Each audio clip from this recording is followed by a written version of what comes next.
রাজা, কে হয়েছে? কে তরে মারছে? সূর্যমুখী বস্তি দখল করতে গিয়েছিলাম। ওই বস্তিতে একটি মেয়ে থাকে, নাম সুরিয়া। ও হচ্ছে লেডি মাস্তান। ওর সাথে মারামারি করে। তরে না নিষেধ করছি জোর করে কারো জায়গা দখল করবি না। অন্য জায়গা আমি দখল করি আর না করি, কিন্তু সুরিয়াকে আমি ছাড়বো না। রাজা! না ভাইয়া, আমি যদি তোমার ছোট ভাই হয়ে থাকি তাহলে সুরিয়ার বস্তি আমার চাই চাই চাই। ও একটা পাগল। চল। আন্নে হাসা কইছে।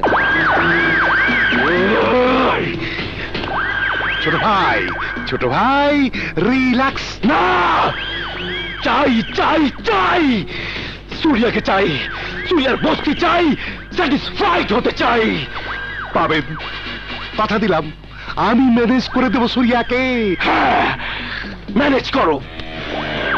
রাজা তারাসের চোখ এখন শুধু বস্তির দিকে নয়, সুরিয়ার সাপের মতো পেঁচানো শরীরের দিকেও।